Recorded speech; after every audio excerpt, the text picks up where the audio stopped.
ओम नमः शिवाय। श्री शिवाय नमस्तुभ्यं। श्री गणेशाय नमः। प्रिय दर्शकों, आप सभी का हार्दिक स्वागत है मेरे यूट्यूब चैनल शिवही सृष्टि के आधार हैं और मेरा नाम है मनीषा शर्मा। तो मैं बहुत दिनों बाद वीडियो बना रही हूँ मिथुन लगन पे, मिथुन राशि पे। मिथुन राशि के जो नाम है तो देख लेना, अपने नाम पे जुड़ता होगा, जैसे का है, की है, कु है, गा है, डा है, छा है, के है, को है और हा है। इन अक्षरों से अगर आपका नाम बनता है तो आप मिथुन राशि के जातक हैं। और अगर आपके पास जन्म पत्री है और जन्म पत्री में ऐसे बनी हुई जन्म पत्री है वो, और उसमें 3 अंक है, लगन लिखा है, तो आपको लगन के हिसाब से ये जानकारी देखनी है।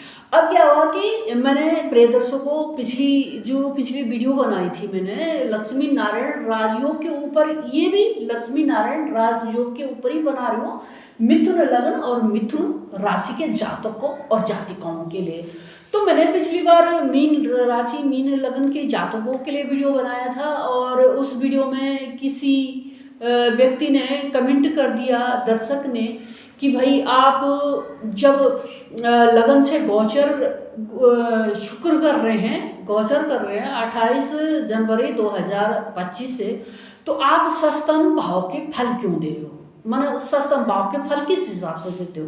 तो मैं आपको जवाब दे दूं कि भाई कोई भी लगन में कोई भी ग्रह बैठता है तो उसकी 7वां दृष्टि 7वें घर पे पड़ती है, तो फल तो देना बहुत जरूरी है। और शुक्रदेव देखो कारक भी किसके हैं, लव मैरिज के हैं, प्रेम के हैं, वासना के हैं, भौतिक सुख साधनों के हैं, है ना, माया मोह जो भी है, घूमना फिरना है, सारा इसके कारक हैं। और बहुत बड़े कलाकार भी बनाते हैं, जितने भी मनोरंजन के साधन हैं सभी 16 कलाओं के मालिक भी शुक्र होते हैं, तो शुक्र देना ही पड़ेगा। और उनकी दृष्टि सस्तम भाव में पड़ रही है, मीन लगन में, तो वही फल उनके सस्तम 7वें घर के फल तो देने ही थे।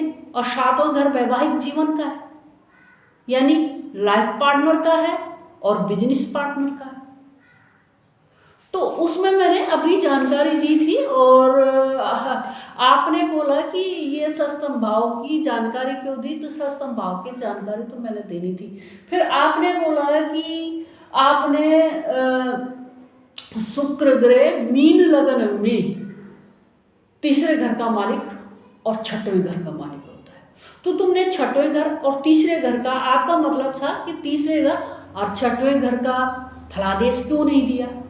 तो मैं एक लक्ष्मी नारायण राजयोग के ऊपर जानकारी दे रही थी, और विशेषतर वो भी अपनी, यानी उच्च राशि मीन राशि में शुक्र होते हैं और मीन लगन में हो रहे हैं, तो मैं क्या ये बोलूं कि आपको बहुत बड़ी 6वें घर के मालिक हैं, आपको बहुत बड़ी बीमारी आने वाली है, ये तो नहीं बोल सकती थी, क्योंकि 6वें घर बीमारी का भी है। तो ये बोल देना आपकी नज़र में क्या ये होती है, प्रेडिक्शन ऐसे होते हैं कि हम मतलब सिर्फ ये देखें कि बस ये ग्रह किस घर का मालिक है और उसके आधार पे किसी को अपनी भविष्यवाणी दे दें, ये सत्य तोड़ना है, ये नहीं होता कभी भी। हाँ, मैं जब भी अपनी बेसिक जानकारी दूं, या वह ये जब होगा कि शुक्र मीन लगन और मीन राशि, मीन लगन को लेके चलते, शुक्र मीन लगन में 6वें घर में, 6वें घर के मालिक है 3य घर में, या तो 3य घर में बैठे हैं या तो 6वें घर में बैठे, या 3य घर से गोचर कर रहे या 6वें घर से गोचर कर रहे, तब तो ये प्रिडिक्शन होगी कि हाँ भाई आपको शत्रु आहत कर सकते हैं और 3रे घर में आपको व्यर्थ की दौड़ा भागी, ये सब प्रिडिक्शन देना पड़ेगा मेरे को। लेकिन यहाँ पे तो नहीं देना पड़ेगा क्योंकि वो तो उच्च हो रहे हैं, तो आपका ये कमेंट करना बनता नहीं था, लेकिन आपने कर दिया और आपने ये सोचा कि ये जो इसके ऊपर ये मैं अपनी प्रिडिक्शन दे रही हूँ, तो मेरे को ज्ञान नहीं है कि कौन घर किसका कारक होता है और ये ग्रह किस घर के मालिक हैं। भाई जब आपको इतना ज्ञान हो रहा है ना मेरे को कि मैं इतने सब कुछ बता रही हूँ, तो क्या एक छोटी सी बात नहीं आएगी, ये तो नॉर्मल ज्ञान होता है, ये तो बेसिक जानकारी में आता है कि ग्रह उस घर का मालिक है, उस घर का वो घर इसके कारक होता है, इसके कारक होता है। तो ये चीज़ें मैंने सोचा कि आपका कमेंट का जवाब न दूँ। फिर मैंने सोचा कि आप सोचोगे कि भाई वो तो ऐसे, तो मैंने आपका कमेंट का जवाब दे दिया और आशा है कि आपको शांत हो जाना चाहिए। और दूसरी बात ये है कि मैं क्या बोलना चाहूँगी कि हाँ, जैसे मान के चलते कि कोई भी ज्योतिष अपनी प्रिडिक्शन दे रहा है कि राज विपरीत योग, तो भाई वो राज विपरीत योग तभी तो देगा कि कोई अपोजिट घर का मालिक, यानी 6वें 8वें और 12वें घर बहुत अशुभ माने, इन घर के मालिक हैं और वो जाके अपने सेंटर में होते हैं, अपने शुभ घर में होते हैं, तो इसी को तो राज विपरीत योग, ऐसे तो राज विपरीत योग बनेगा। तो यहाँ भी आपको आपके सवालों का जवाब मिल जाए, न कि वो अपोजिट घर का फल देता। अगर वो अपोजिट घर का फल देगा तो फिर राज विपरीत योग कहाँ से बना। तो सबसे बड़ी बात है, हम किसी भी की कुंडली को देखते हैं तो पहले ये देखते हैं कौन ग्रह कहाँ बैठा है और वो कितनी डिग्री वाइज है, फिर उस लगन के साथ देखेंगे, फिर ये देखेंगे किस घर का मालिक है, वो सारी चीज़ें, फिर कौन सी अंतर्दशा, गोचर क्या चल रहा है, दृष्टि क्या है, बहुत गहराई से लगन कौन सा है, कितनी अंश बल का लगन है, ये सारी चीज़ें 10वां कुंडली D10 चार्ट, सॉरी 10वां कुंडली D10 चार्ट, और जो भी समस्या होगी अलग अलग कुंडली को देखा जाएगा।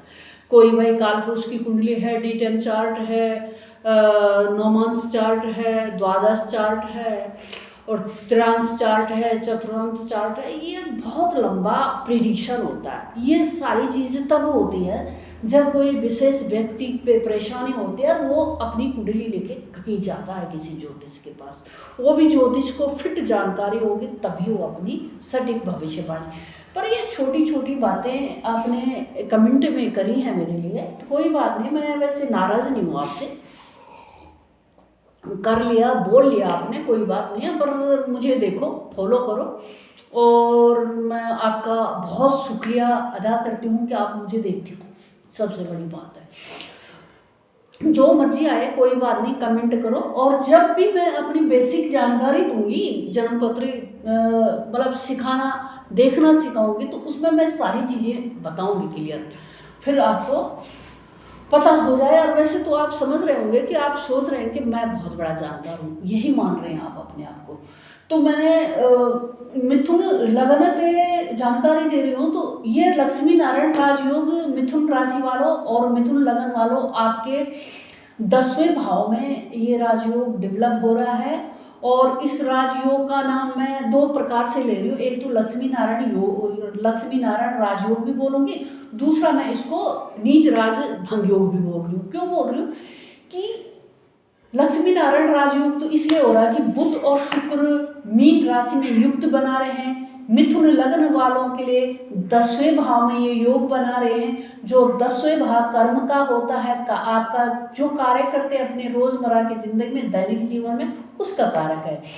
तो कोई भी ग्रह जब उच्च होता है या किसी भी व्यक्ति की कुंडली में उच्च होके बैठता है, तो वो उसी और पावरफुल होके बैठता है, तो व्यक्ति को वो सक्सेस देता है जो उस जिस सक्सेस के कारक वो ग्रह होता है। तो जैसे अब शुक्र ग्रह की बात चल रही है, तो शुक्र ग्रह यहाँ पे बहुत बड़ा कलाकार बना सकते हैं, है ना।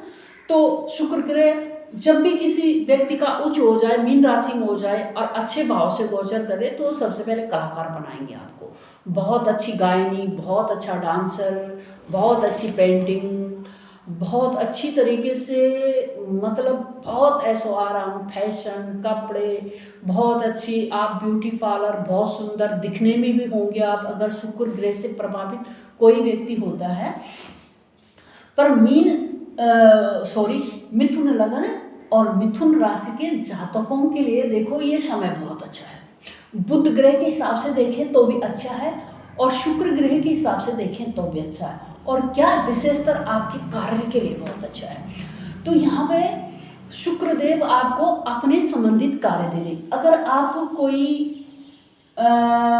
मैंने उसमें क्या बोलते हैं इसके लिए, ब्यूटी पार्लर की दुकान खोलना चाहते हो, कपड़ों की दुकान खोलना चाहते हो, खिलौने की दुकान, आर्टिफिशियल का कॉर्नर खोलना चाहते हो, या आप मतलब कलाकार बनना चाहते हो गायनी में, तो यहाँ आप शुरुआत कर सकते हैं। बहुत अच्छी शुरुआत आपकी हो सकती है यहाँ पे।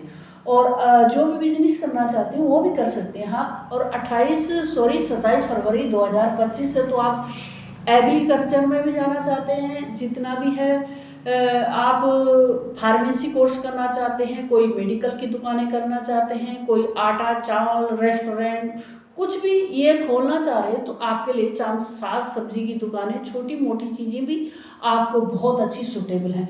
अगर आप बहुत बड़ी कोई कंपनी लगाना चाह रहे हो तो इसके लिए प्लीज़ आपको अपनी कुंडली को दिखाना होगा। और सॉरी मैं यहाँ पे इसको भी बोल दूँगी, पर फिर भी बाकी कुंडली को भी दिखाया करो आप, क्योंकि पता नहीं चलता कि आप लोगों की कौन सा ग्रह कहाँ पे बैठता। हर इंसान का अलग अलग घरों में अपने अलग अलग जगहों में ग्रह बैठ जाते हैं। तो यहाँ पे क्या है कि जैसे यहाँ पे मिथुन लगन के लिए इस समय शनि जो है गोचर कर रहे हैं, 9वें भाव से गोचर कर रहे हैं। तो हाँ, आपके अगर जन्म के शनि भी अच्छे हैं आप लोगों के, तो आप फैक्ट्री भी लगाना चाह रहे हैं तो बहुत अच्छी बात है। और हार्डवेयर की दुकानें भी करना चाहते हैं, बहुत अच्छे हैं। मकानों के ठेके आप ले रहे हैं तो उसके लिए भी बहुत अच्छा समय है। तो आप बहुत बड़ा ट्रांसपोर्ट का काम करना चाह रहे हैं तो उसके लिए भी बहुत अच्छा है। और आप ट्रांसपोर्ट कंपनी में भी काम करना चाह रहे हैं, मारुति जैसी कंपनी में भी आप ज्वाइनिंग आ रही है, बहुत अच्छी है। टेस्ट दे रहे हो, बहुत अच्छी है। ये समय अच्छा है क्योंकि शनि भी आपके भाग्य भाव से गोचर कर रहे हैं। मिथुन राशि और मिथुन लगन के जातकों के लिए मेरी ये जानकारी, क्योंकि यहाँ पे मेरे को शनि भी बहुत अच्छे दिख रहे हैं। और बुध तो हैं ही, देखो बुध तो आपको दिख रहे होंगे कि अच्छे ग्रह हैं, क्योंकि वो लग्नेश भी हैं और चतुर्थ भाव के मालिक भी हैं।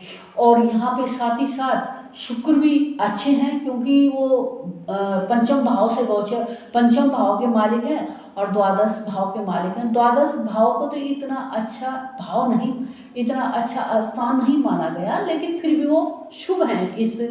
इस मिथुन लगन के लिए बहुत शुभ हैं। और मिथुन देव के वो मित्र भी हैं, तो बहुत अच्छी आपके लिए कामयाबी कार्य क्षेत्र में शुक्र ग्रह संबंधित, शनि ग्रह संबंधित, बिजनेस संबंधित आपके लिए बहुत अच्छा मौका है। आपका प्यार प्रसंग भी बहुत अच्छा बनेगा। संतान के लिए भी आपको बहुत अच्छी खुशखबरी, संतान से भी आप बहुत हद तक शांत प्रिय होंगे। तो यह थी मेरी जानकारी मिथुन लगन और मिथुन राशि के जातकों के लिए। फिर अगली वीडियो में हाजिर होंगे। वैसे मैंने कन्या राशि का भी चार्ट बना दिया, वीडियो लंबी हो रही है और इतनी वीडियो कोई देख नहीं पाता है, तो कन्या लगन और कन्या राशि के जातकों के लिए कल एक नई वीडियो और बना दूंगी। थोड़ा मेरी तबीयत भी ठीक नहीं है और मैं बनाना भी नहीं चाह रही थी। देखा मैंने बहुत दिन से कि वीडियो नहीं जा रही है मेरी यूट्यूब पे, तो मैंने वीडियो बनानी आज शुरू कर दी। और फिर एक कल या परसों फिर एक वीडियो और डाल दूंगी कन्या लगन और कन्या राशि के ऊपर। तब तक के लिए नमस्कार। फिर अगली वीडियो में हाजिर होंगे।